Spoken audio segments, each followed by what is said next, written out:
Saya punya adik Pak Ustaz, dia tak pernah sholat, tapi rezekinya mengalir terus. Dalam seketika bisa dia punya rumah, mobil, tapi tak pernah sholat, tak pernah sedekah, selalu buat sedih hati orang tua, sombong pula. Inilah yang namanya istidraj.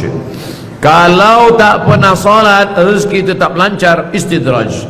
Tak pernah sedekah, anak istri sehat, istidraj. Tak pernah buat baik, sombong angkuh, tapi hidup adem ayam tentram, istidraj.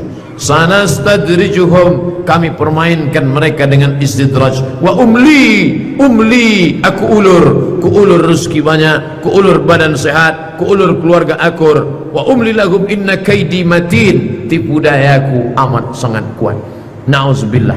Adapun orang yang solat rajin sakit-sakitan, saya Pak Ustadz dulu sebelum pengajian ini tenang-tenang aja hidup saya. Begitu pengajian pulang sendallah hilang, helmlah lupa menelungkupkannya, keluar penuh kena air hujan. Tak nyaman hidup saya. Ma asaba min musibatin ma yusibul mu'min min nasabin wala wasabin wala saqamin wala syaukin. Susah hati, gundah gulana, galau, sakit, tertusuk duri, illa kaffarallahu anhu biha sayyi'atu. Sebenarnya Allah ingin membersihkan engkau sebersih-bersihnya, maka tak ada cara lain kecuali husnuzan kepada Allah Subhanahu wa taala. Adapun kawan sahabat yang sedang kena istidraj ini, itu mesti kita sampaikan. Alah ente capek-capek solat, hidup ente pun Senin Kamis, kata dia. Aku tak pernah aku solat, nampaknya Tuhan sudah lupa ni, katanya. Nampaknya malaikat sudah salah alamat ngasih rezeki ini, kata dia, mengejek. Maka kita tetap sampaikan kepada dia, tetap sampaikan semampu kita, karena kalau tidak dia makin jauh, makin jauh. Innallaha la yumli lizalim. Allah sengaja mengulur kepada orang zalim ini, hatta idza akhadhahu lam yuflithu, sampai ketika masanya tiba Allah menarik dia, menghukumnya tanpa tending aling-aling, langsung lagi. Na'udzubillah. Kenapa Allah membuat ini sama dia? Kalau begitu Tuhan itu jahat. Na'udzubillah. Subhanallah ta'ala amma yusyrikun, subhanallah ta'ala amma yasifun. Allah buat macam ini karena dia fasik. Yudhillu bihi katsira, Allah menyesatkan orang banyak. Wa yahdi bihi katsira, Allah memberikan hidayah pada orang banyak. Loh, dia termasuk yang yudhil, disesatkan Allah. Kenapa dia disesatkan Allah? Wa ma yudhillu bihi illal fasiqin, karena dia fasik. Ceramah tak mau dia dengar, ustaz sudah banyak tak mau dia, Al-Quran sudah diturunkan dia tak peduli, tetap dengan kefasikannya, disesatkan Allah sekalian. Na'udzubillah. Apakah orang Islam yang pernah murtad harus disyahadatkan lagi? Ya. Innalladzina amanu, beriman, thumma kafaru, murtad, thumma amanu, masuk Islam lagi, thumma kafaru, murtad lagi, thumma zdadu kufran, 3 kali murtad, lan tuqbala taubatuhum, maka tak diterima. Game is over, selesai, habis. Maka kalau dia masuk Islam, maka dia harus bersyahadat balik. Asyhadu, disaksikan orang banyak, asyhadu an la ilaha illallah wa asyhadu anna muhammadan rasulullah. Orang ini pernah murtad tapi telah kembali ke dalam Islam lagi, insya Allah sudah taubat nasuha, kita terima dia. Berapa itu artis-artis yang dulu nikah sama perempuan non muslim, murtad dia, lalu kemudian setelah pisah dia dengan perempuan tu, balik dia masuk Islam, bersyahadat dia, nikah dia dengan perempuan yang muslimah baru, diterima Allah Subhanahu wa taala. Kalau lupa membayar zakat fitrah, apa yang harus kita lakukan?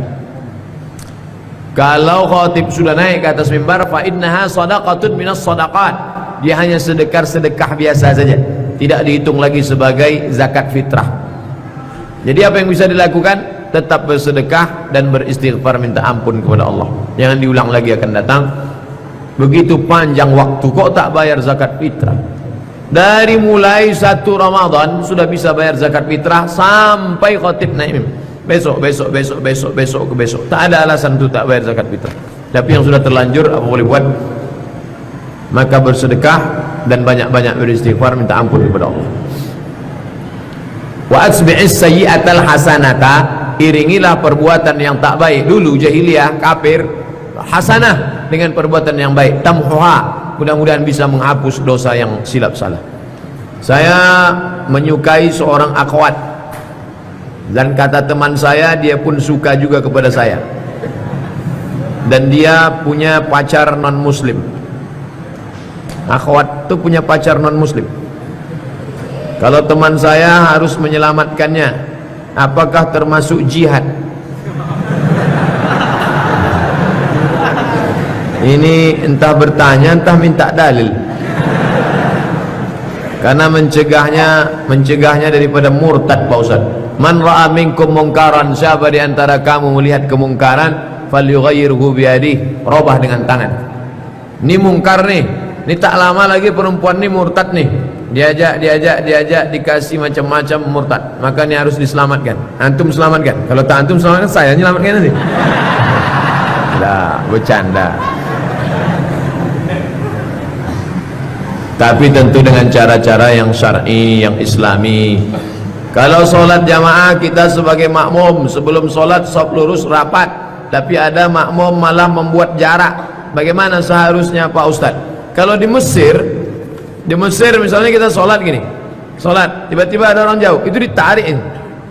Orang Mesir itu biasa narik. Nah, di sini jangan coba, tariklah kalau tak gitu. Kenapa? Karena sawus sufuf, luruskan shaf. Fa inna taswiyatas sufuf min tamamis shalah. Lurusnya shaf bagian dari kesempurnaan salat. Sampai imam tak mengangkat takbiratul ihram sebelum menengok. Dua guna imam menengok ke belakang. Pertama, menengok shaf rapat dan lurus. Yang kedua, menengok keadaan makmum. Kalau banyak orang tua jangan ayatnya panjang-panjang. Itu gunanya tengok. Oh, atu gitu dia. Kok gitu kulhu aja lah kan. Itu guna dia menengok ke belakang. Afattanun anta, kata Nabi kepada Muaz bin Jabal. Fattan, kau buat ayat panjang-panjang, apa kau mau menimbulkan fitnah? Melapor sahabat kepada Nabi, ya Rasulullah, tadi Muaz bin Jabal dibantainya ayat panjang betul. Afattanun anta, apa kau mau menimbulkan fitnah? Apa yang dibacanya? Surat Al-Baqarah dibacanya. Bagaimana membedakan majlis yang berbeda aliran dari ajaran Islam sebenarnya? Apalagi di Pekanbaru ini banyak majlis-majlis, dan banyak juga ikhwan akhwat yang baru hijrah, yang di dalam hatinya menggebu-gebu mau update dan selalu hadir dalam setiap tablik akbar. Tolong penjelasan Ustadz supaya kita yang baru hijrah ini tak salah dalam memilih majlis. Pertama, majlisnya terbuka, jangan yang eksklusif, tertutup-tutup, sembunyi-sembunyi, rumah anu jam 2 malam harus mati lampu. Itu betul. Harus ada setoran per bulan beginian. Yang kedua, cirinya kata Majelis Ulama Indonesia, tidak mengingkari rukun iman dan rukun Islam. Syahadat, salat, zakat, puasa, haji. Beriman kepada Allah wa malaikatihi wa kutubihi wa rusulihi wal yawmil akhir wa biqadri khairihi wa syarrihi. Kalau ada sesuatu yang meragukan, tanya Ustaz. Silakan makan obat ini. Bila 3 hari flu tak hilang, konsultasikan ke dokter, kan begitu. Ikuti kajian ini, ikuti. Kalau ada yang meragukan, datang ke Dokter Mawardi. Kalau ada yang meragukan, datang ke Dokter Mustafa Umar. Ada yang meragukan, datang ke Dokter Saidul Amin. Ke Ustaz Somad, jangan. Dokter-dokter itu aja datang.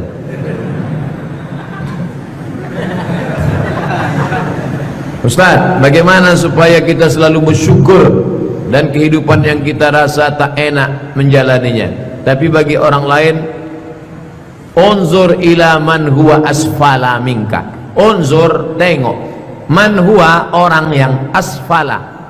Asfala itu artinya apa? Aspal, bawah. Tengok orang di bawah, yang emak ayahnya hidup sekarang merasa tak nyaman. Aku tak enak, emak aku begini, ayah. Besok kau cari orang yang tak punya emak, tak punya ayah. Saya dikirimi orang gambar, dibuatnya gambar emak, dipeluknya gambar. Lama saya tengok, meleleh air mata saya. Takut pula ditengok orang lain. Bersyukurlah dengan nikmat yang diberikan Allah. Maka kita suruh tengok ke bawah. Makanya suruh sering-sering ke panti asuhan, pergi ke panti jompo, tengok tempat orang yang sakit. Supaya apa? Mensyukuri nikmat Allah SWT. Nikmat ini baru terasa kalau dia tak ada. Ketika dia ada, kita menganggap ini bonus dari Allah. Telunjuk ni baru kita terasa nikmat telunjuk ketika telunjuk luka. Ketika telunjuk luka tak bisa lurus, barulah asyhadu alla ilaha illallah, barulah terasa bahwa itu nikmat. Sudah tak ada dia, baru kita rasa nikmat. Oh, yang lebih celakanya ketika nikmat hidup itu sudah dicabut Allah, baru terasa bahwa nikmat hidup itu rupanya nikmat. Na'udzubillah. Absarna, mata kami sudah menengok azab. Wa sami'na, telinga kami sudah mendengar azab. Farji'na, balikkan lagi kami ke dunia ya Allah. Na'mal salihan, kami mau beramal saleh. Tak bisa. Apa lagi? Penyesalan tak bermakna.